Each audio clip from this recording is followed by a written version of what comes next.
26년째 우리 산소만교회 사역을 개척 이후에 시작을 하면서 2023년에 들어와서야 제가 제목 설교를 하고 있습니다. 그러니까 지금까지는 강해 설교를 해왔고요. 그래서 성경이 전개되어지는 대로 그 말씀대로 우리가 주님께서 주시는 말씀으로 함께 받으며 나누며 은혜로 여겼습니다. 올해부터는 제가 제목 설교를 하기 시작을 했습니다. 눈여겨보시는 분들은 성경 본문이 구약으로 갔다 신약으로 갔다 여기저기 옮겨지는 것이 좀 새롭게 느껴질 수 있으셨을 겁니다.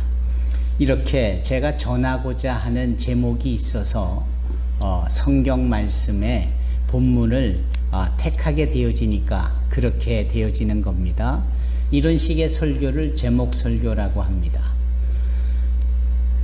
오늘은 그 제목에 준하여서 말씀을 살펴볼 때 말라기 3장 10절에 11조에 관한 한 설교입니다. 26년 동안 이렇게 콕 집어서 11조에 대하여 헌금에 대하여서 설교해 보기는 처음입니다. 여러분들도 새로우시겠지만 전하는 저는 무지하게 새롭습니다. 왜냐하면 헌금 설교를 11조 설교를 처음 하기 때문에 그렇습니다. 어색할 것 같기도 하고, 그러나 하나님의 말씀에 기록되어져 있는 것을 근거하여서 그 말씀이 요구하고 하나님께서 뜻을 나타내시고자 하는 부분에 있어서 벗어나지 않는다면 이렇게 제목을 정하여 말씀을 나눌 때도 아주 특별한 주님의 은혜와 도전이 있을 것이라 믿습니다. 여러분, 예배는 하나님을 하나님으로 인정해 드리는 시간이 예배입니다. 예배는 지금까지 열심히 살아온 내가, 우리 자신의 가정을 위하여 땀 흘렸던 내가 잠깐이라도 시간을, 정해진 시간에 맞추어서 그 시간에 하나님의 하나님 되심을, 하나님이 나의 아버지 되심을, 우리가 하나님의 자녀가 됨을 확인하고 고백하고 새삼 그것을 나타내는 시간이 바로 예배입니다. 오늘 이 예배 가운데 아시다시피 우리의 예배는 10시 반부터 시작이지 11시부터 시작이 아닙니다. 그러니까 찬양이 곧 예배고 예배가 곧 찬양입니다. 그 어원이, 그 시작의 의미가 다르지 않습니다. 마치 찬양은 말씀을 듣는 예배 준비가 되어지는 과정이라고 생각하시면 잘못하신 것이고 오산입니다. 우리가 함께 모여 찬양하는 그 자체가 예배입니다. 그래서 산소만교회는 예배를 90분을 작정하여 드립니다. 1시간 30분. 제가 깊이 감동하고 또 고마움을 느끼는 것 중에 하나는 우리 어린 자녀들이 90분 동안 그렇게 산만하지 않아요. 90분 동안 그 몸이 불편할 텐데 뭐 그다지 그렇게 부산하거나 그렇지 않아요. 바꿔 말하면 대단히 어려서부터 집중력 있게 주의 말씀을 듣는 훈련이 되고 있다라는 겁니다. 그리고 저는 알아요. 제가 설교 때 나누는 말씀이 용어가 그렇게 쉽지 않은 용어라는 것을, 평소에 잘 사용되어지지 않는 용어라는 것을. 그래서 어른들도 이해하기가 용이하지 않을 것도 있는데 우리 어린 자녀들이 어려서부터 그 말씀을 들으면서 도전을 받는 거예요. 그러면서 어휘력이 느는 거고 소위 보캐블러리가 늘기 시작을 하면서 표현력이 풍성해지는 겁니다. 제 설교는 기승전결로 이루어지지만큼은 않아요. 서술적으로 진행을 하면서 숲을 보면서 나무를 보고 또 나무를 발견하는 가운데 전체 숲을 함께 볼 수 있는 특징이 있습니다. 그것이 겹겹이 쌓이다 보면 자기 자신의 논리를 누구 앞에서든 당당하게 표현할 수 있고 그렇게 설득력 있게 설명할 수 있는 것이에요. 우리 자녀들이 어려서부터 이런 것들을 경험하면서 그런 기회 속에 주어진다는 것은 대단히 은혜고 복된 일입니다. 사랑하는 성도 여러분, 오늘 주보에 나와 있는 11조에 관련된 이 설교를 저는 적용이란 측면에서 세 가지로 이렇게 나누어 봤습니다. 첫째, 서브타이틀이 뭡니까? 레위와 세운 언약, 그리고 말라기라는 소주제입니다. 두 번째는 대표성의 원리, 시간과 소유물이라는 소주제입니다. 그리고 세 번째가 11조의 회복이 필요한 시대. 하나하나가 다 논문급의 수준에 달하는 제목이지요. 여러분 한번 도전해 보십시다. 설교자가 뭘 말하려 하고 있는지. 아니, 이 이율자매가 우리를 대표하여 봉독한 말라기 3장 10절의 말씀이 무엇을 의미하는지, 하나님은 그 말씀을 왜 하셨는지를 우리가 깊이 생각해 보기를 원합니다. 이 말라기를 이해하려면 무엇보다도 레위기를 먼저 이해하여야 해요. 레위기는 구약 성경의 세 번째 책입니다. 즉 창세기, 출애굽기, 그 다음에 레위기예요. 그 세 번째 책인 레위기는 어떠한 내용을 담고 있는 것이냐? 출애굽을 한 이스라엘 백성들이 광야 생활을 행하는 즈음에 하나님을 어떻게 표현하고 섬기고 예배하여야 되는지에 대한 구체적인 루틴, 방법이 요구되고 제시되어진 책이 레위기입니다. 그러니까 출애굽기라는 것은 애굽에서 이제 막 나왔다, 그걸 기록한 것이 출애굽기인데, 이 출애굽기는 애굽에서 나온 실체적인 내용이 담겨져 있지만 죄악이 관영하고 그 죄악의 종 노릇했던 이스라엘 백성들, 하나님의 백성들이 소위 이 죄악이 관영한 애굽을 나온다, 세상을 나온다, 세상에서 이제 거룩하게 부름을 받게 되어졌다라는 이 모든 의미를 다 담겨둔 책이 출애굽기입니다. 그런데 이 출애굽기가 이제 전개가 되면서 이 애굽에서 나왔으니 어디로 가는 겁니까? 가나안 땅, 젖과 꿀이 흐르는 약속의 땅, 즉 천국을 예표하는 그 과정 속에 들어가야 되는데, 목표를 정하고 종착지역이 천국을 예표하는 가나안 땅인데, 애굽에서부터 그 가나안 땅까지 중간에 있는 소위 광야라고 여겨지는 이 생활 속에서 소위 우리의 신앙생활이 요구되어지는 겁니다. 즉 세상을 따르었던 우리가 이제 하나님을 따르면서 그분의 말씀을 따르며 신앙생활로 시프트가 일어나는, 변화가 일어나는 크리스찬이 되어서 사는 우리의 삶이 소위 광야 생활을 의미하는 거예요. 그 광야 생활 속에 주어진, 어떻게 광야 생활을 해야 되며 어떻게 신앙 생활을 하는 것이냐, 어떻게 예배하여야 할 것이냐를 자세히 기록하여 우리에게 매뉴얼로 주어진 책이 레위기입니다. 레위기. 그러면 이 레위기는 실은요, 광야라고 말하지 않고, 광야기라고 말하지 않고, 특별히 레위라는 한 부족의 이름을 따서 기록을 한 책 이름으로 되었으니 거기에도 의미가 있지 않겠는가라는 겁니다. 그러면 그 의미가 뭘까요? 레위는 소위 이스라엘의 약속한 백성들의 12지파 중에 한 지파요. 하나님께서 12지파를 대상으로 다 일하시지만 그 중에 콕 집어 대표자로서 그렇게 여겨주신 지파가 레위 지파입니다. 그러니까 하나님이 전 세계 모든 민족을 사랑하시고 모든 민족을 구원하시려고 하는데 가장 작으면서도 목이 곧은 교만함도 있으면서도 내세울 것이 하나도 없는 이스라엘이라는 민족과 나라를 콕 집어서 별것도 아니지만 하나님이 함께 하시니까 은혜가 있고 복이 있고 승리가 있고, 그러나 하나님이 그 관여하신 분을 끊쳐내면 언제 그랬느냐 추락해버리고 말고 예전의 모습대로 금세 돌아가는 특징을 갖고 있는 그 이스라엘의 모습을 온 세상의 특징으로 여기는 겁니다.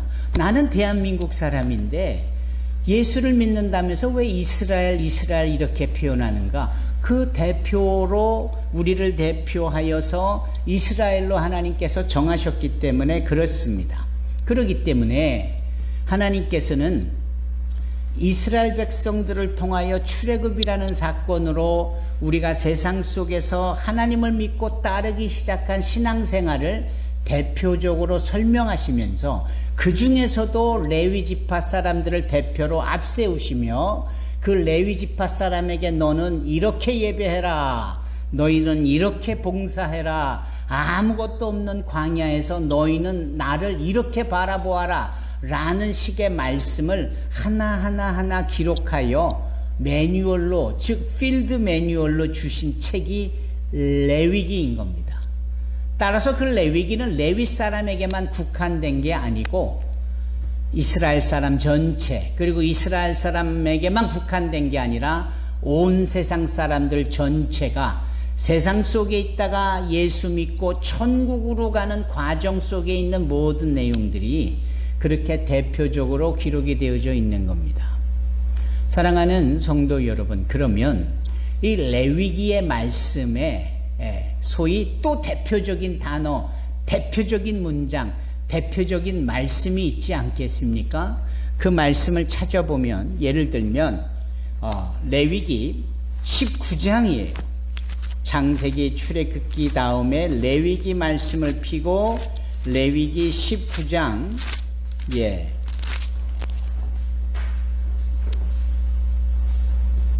레위기 19장 2절을 한번 보세요. 뭐라고 말씀하고 있습니까? 찾으셨으면 다 같이 읽어볼까요? 시작. 너는 이스라엘의 자손의 온 회중에게 말하여 이르라. 너희는 거룩하라. 이는 나 여호와 너의 하나님이 거룩함이니라. 이렇게 말씀하세요. 결국은 레위기 전체의 대표적인 말씀은 거룩해라 라는 겁니다. 왜? 하나님이 거룩하시니까.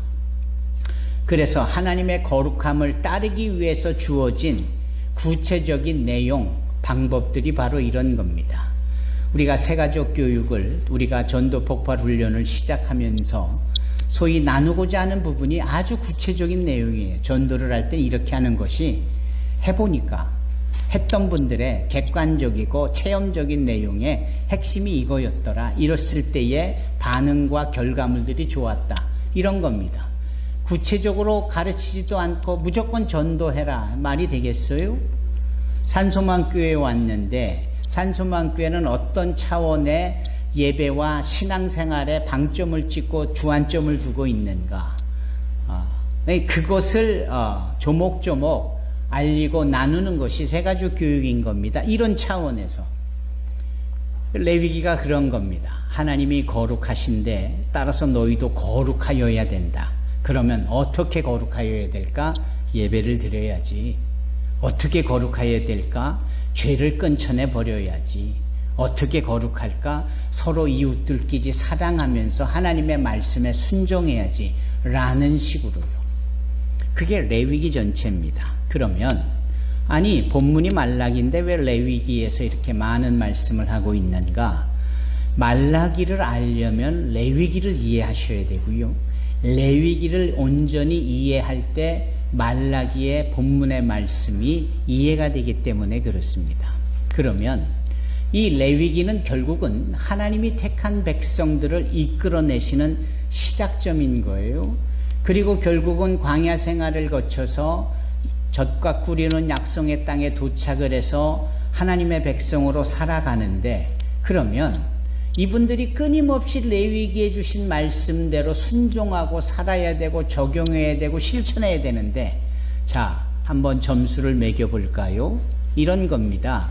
학생들을 가르치면서 소위 학생들이 강의를 잘 듣고 소위 실력이 향상이 되고 뭔가 배우는 학과에 대해서 이해도가 어느 정도인가를 알려면 뭘 해야 되죠?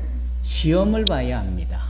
예, 다음 주부터 거의 대학이 중간고사 기간일 텐데 지금까지 배운 것들에 대하여서 실력을 한번 가름해 보고자 하는 것이 중간고사의 의미예요. 그러면 오늘 본문의 말씀 말라기는 바로 그런 차원에서의 레위기 말씀을 주고 가르쳤는데 그것을 제대로 배우고 실천했는가 하는 거에 대한 중간 평가 차원이 바로 말라기인 거예요. 그래서 말라기 말씀 속에 하나님이 이스라엘 백성들을 과연 레위기처럼 살았는지를 어떻게 평가하시는지를 알 수가 있거든요. 그런데 그 평가서를 쫙 우리가 보니까 하나님이 이스라엘 백성들에게 점수를 빵점을 주셨어요. 뭐 어느 정도 70점, 80점이 아니라 아예 빵점을 주셨다라는 거예요. 그러니까 레위기 말씀을 너희들에게 주었건만 너희들은 레위기 말씀을 듣고 보면서도 그것을 하나도 안 지켰네?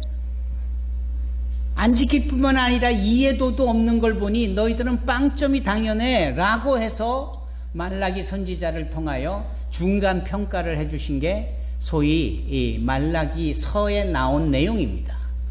그리고 그 말라기 서에 나오는 이 빵점짜리 평가서를 받은 이스라엘 백성들이 하도 기가 막히니까, 아니 왜 우리가 빵점입니까? 아니 그래도 주의 말씀대로 살았고 주의 백성으로 살았는데 빵점이 웬 말씀입니까? 라고 이의 제기를 하는 겁니다. 그러니까 이의 제기를 하는 이들 앞에 주님께서 서슬퍼런 말씀을 하시는데, 그 서슬퍼런 말씀이 오늘 본문이 속해져 있는 말라기 3장, 오늘 본문이 기록되어져 있는 말라기 3장에 자세히 기록이 되어 있습니다. 특히 6절부터 보셔야 해요. 그리고 이게 이스라엘이 우리를 대표하기 때문에 하나님 앞에 지금 내가 빵점 맞았다라는 자세로 이 말씀을 봐야 되는 것이고, 왜 하나님이 나에게 우리에게 빵점을 주셨는지를 심각하게 살펴봐야 하는 겁니다. 지금 제가 빵점을 주신 하나님의 입장에서의 그 설명을 읽어 드릴 테니까 우리 모두가 한번 깊이 생각해 보시고 들어보시고 눈으로 보시기 바랍니다. 말라기 3장 6절, 나 여호와는 변하지 아니하나니 그러므로 야곱의 자손들아 너희가 소멸되지 아니하느니라. 7절, 만군의 여호와가 이르노라 너희 조상들의 날로부터 너희가 나의 규례를 떠나 지키지 아니하였도다. 그런즉 내게로 돌아오라. 그리하면 나도 너희에게로 돌아가리라 하였더니 너희가 이르기를 우리가 어떻게 하여야 돌아가리이까 하는도다. 사람이 어찌 하나님의 것을 도둑질하겠느냐. 그러나 너희는 나의 것을 도둑질하고도 말하기를 우리가 어떻게 주의 것을 도둑질하였나이까 하는도다. 이는 곧 11조와 봉헌물이라. 너희 곧 온 나라가 나의 것을 도둑질하였으므로 너희가 저주를 받았느니라. 10절 다 같이 읽으십시다. 만군의 여호와가 이르노라 너희의 온전한 11조를 창고에 들여 나의 집에 양식이 있게 하고 그것으로 나를 시험하여 내가 하늘문을 열고 너희에게 복을 쌓을 곳이 없도록 붙지 아니하나 보라. 아멘. 예, 이렇게 형편없는 점수를 받게 되어진 것에 대하여 볼멘소리를 하는 이스라엘 백성들, 우리들 앞에서 주님이 말씀하시기를 도둑질을 했다라고 말씀을 하시며, 그러나 지금이라도 너희가 내게로 돌아오면 너희에게서 떠난 나도 너희에게로 향하여 돌아가리라. 결국은 하나님께서 우리와 함께 하시지 아니하므로 악한 우리가 뭘 해보겠다고 한들 제대로 된 선한 결과물을 맺을 수 있겠는가라는 겁니다. 그러면 왜 하나님은 우리와 함께 하시지 않고 우리를 떠나셨는가? 너희가 먼저 나를 떠났지 않니? 언제요? 우리가 왜 주님을 떠났다라는 거예요? 예, 내가 보니 너희는 내 것을 도둑질까지 했으면 그거 떠난 거나 마찬가지 아니요? 아니 도적질이라뇨? 아니 하다 이제는 도둑이라고 우리를 말씀하시는 거예요? 그럴 때 주님 그럼 도둑질했지. 뭘 도둑질했습니까? 11조를 도둑질하지 않았냐. 이제 여기서 우리가 깊이 생각해 보는 겁니다. 하나님께서 11조에 대한 정의를 그렇게 도둑과 도둑질한 것의 내용으로 설명하는 데 쓰고 있다는 거예요. 그러면 도둑은 뭐고 도둑질은 뭡니까? 도둑질이라는 것은 남의 것을 내 것으로 하는 게 도둑질이고 남의 것을 내 것으로 하는 사람이 도둑 아닙니까? 그렇죠. 그러면 11조는 결국은 누구 거라는 거예요? 하나님의 것이라는 거예요. 그런데 그 하나님의 것을 인정하지 않고 내 것으로 하면 그거 도둑질인 거죠. 그리고 그것을 주저없이 행하는 사람들을 소위 하나님은 도둑이라고 말씀하고 있는 겁니다.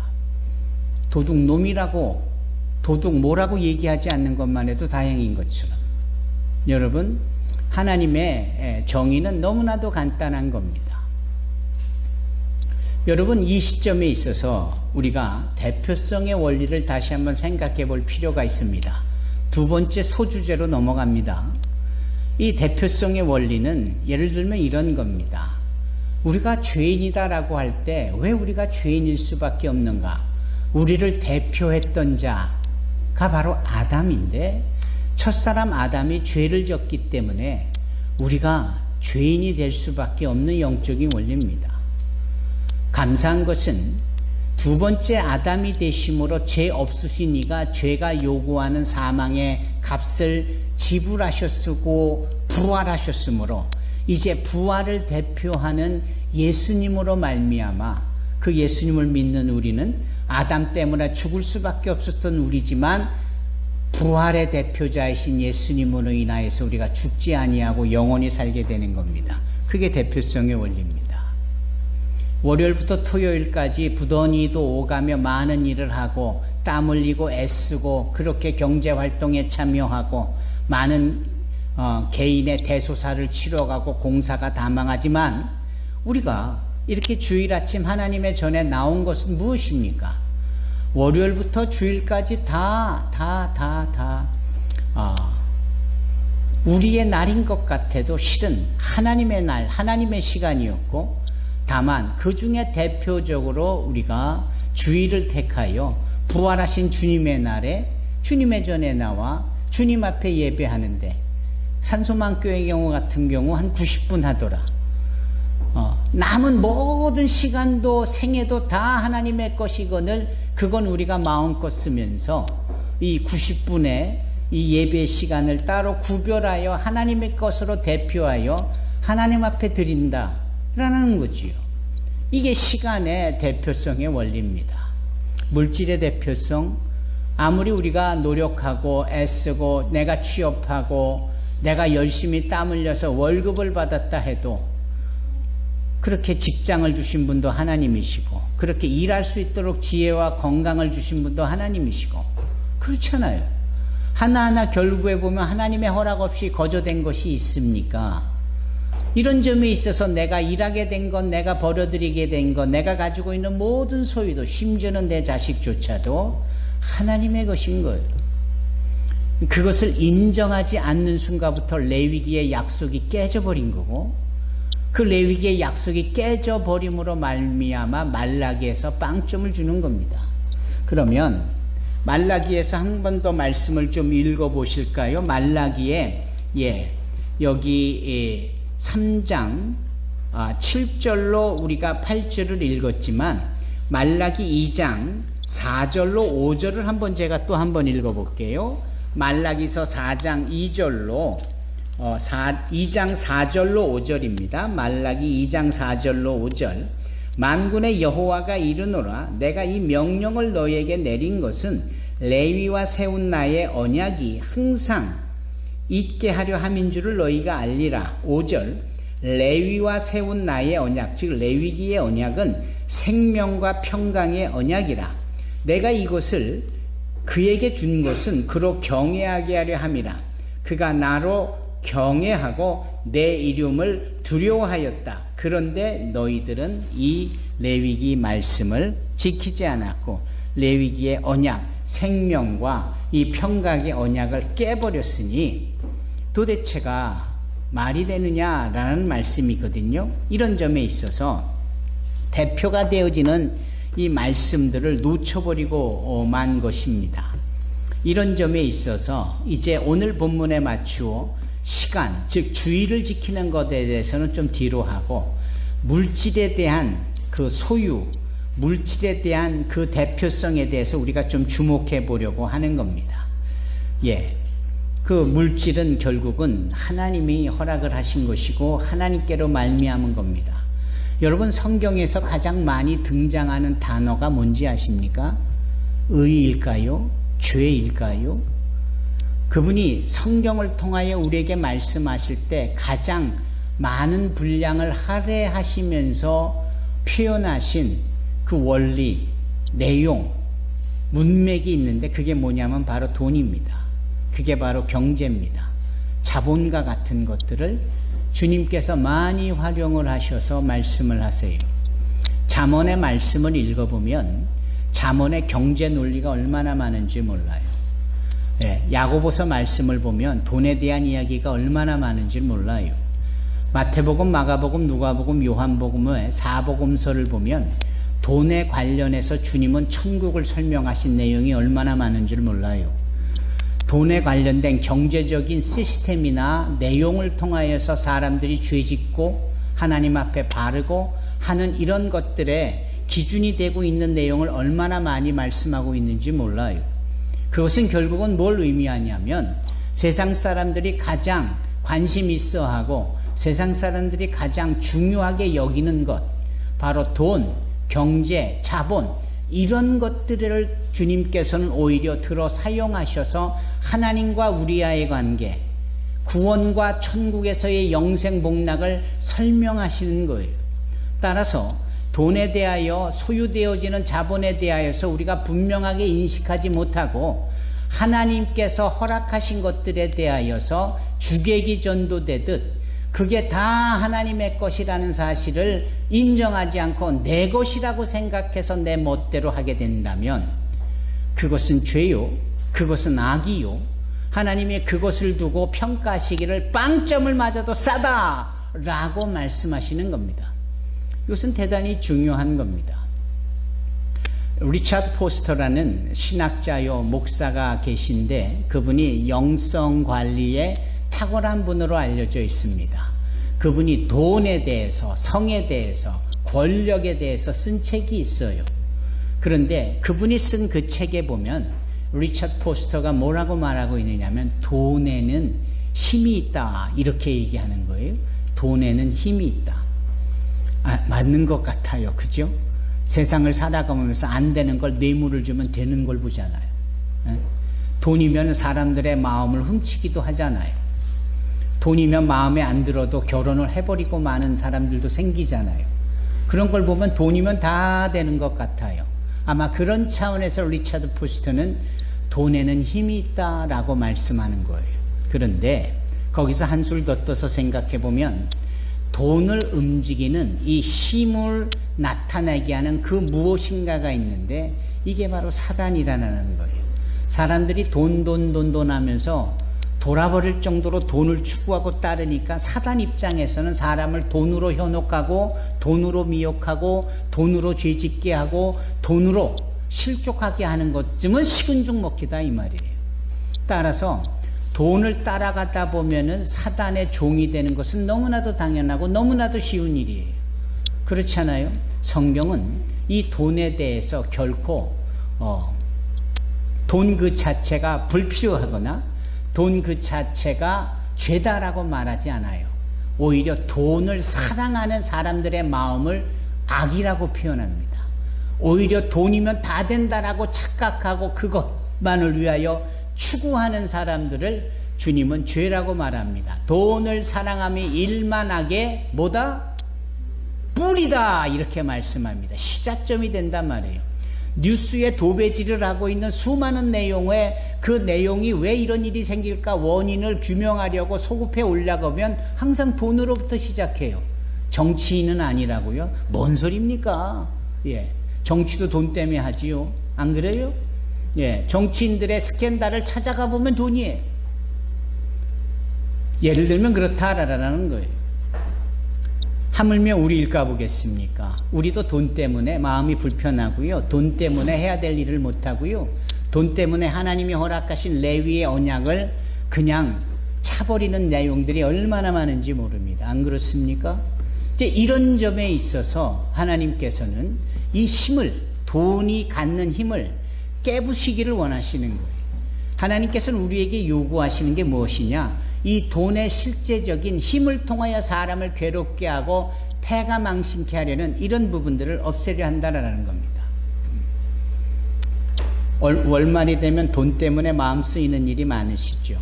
특히 크레딧 카드로 막 백화점에 가서 이거 사고 저거 사고 먹고 싶은 거 다 먹고 그때 내 돈인 줄 알았는데 매월에 가면은 그 돈 갚아야 되잖아요.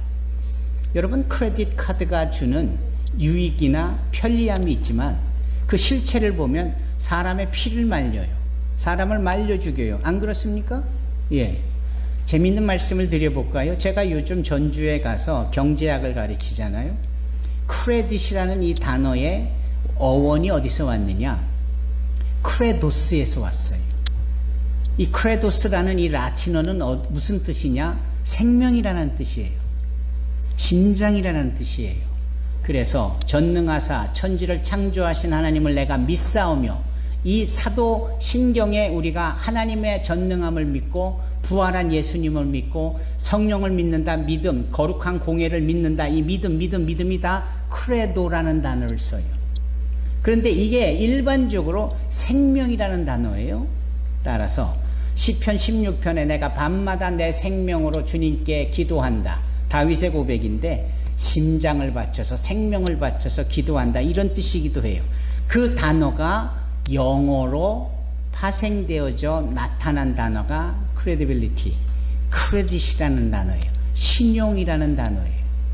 이렇게 신용카드를 벅벅 긁어대면서 매월 그거 갚느냐고 애쓰는 사람들은 그동안 뭐 한 사람들이냐? 한 달 동안 자기 생명을 담보로, 자기 심장을 담보로 맛있는 거 사 먹고 안 사도 되는 거 사고 여기 가서 펑펑 저기 가서 펑펑 썼었다 이 말입니다. 생명을 담보로.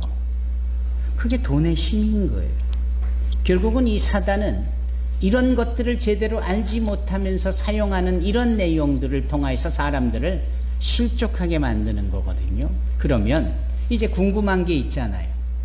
이런 내용의 분석만으로 끝나지 않고 이걸 해결할 수 있는 방법이 있어야 되잖아요. 그러면 잘 들어보십시오.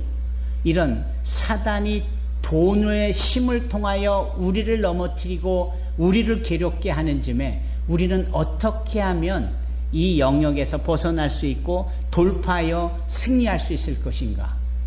11조를 하나님 앞에 드리는 겁니다.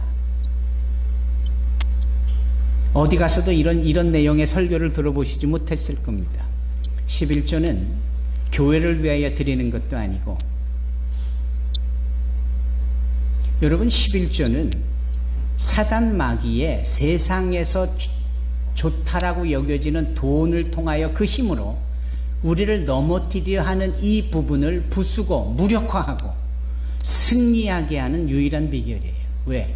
11조를 드리는 그 자체는 이 모든 것이 하나님의 것이라는 것을 인정하는 것이기 때문에, 여러분 하나님의 것이라고 인정을 하면 그 모든 것이 하나님의 것인데 그 중에 10분의 1을 대표로 택하여 하나님 앞에 하나님의 것이라고 저는 고백합니다. 드리는 게 그렇게 어려울까요? 그렇게 힘든 일일까요? 이걸 못하고 있기에 늘 크레딧에 의하여 문제가 생기고 그렇게 어려움의 연속선상에 있는 겁니다. 열심히 하고 뭐가 있는 것 같은데 없고, 뭐가 이렇게 힘이 들고, 그리고 나중에 하나님 앞에 섰을 때 빵점이라고 표현당하며 평가받는 것. 왜? 하나님 것을 하나님 것으로 인정하지 못했으니 빵점인 거죠. 그렇지 않아요? 그러나 11조를 구별하여 드린다면 하나님의 것이라고 인정하게 되어지고, 그 하나님의 것으로 우리를 사단 마귀가 힘을 주어 우리를 괴롭게 못하겠지요.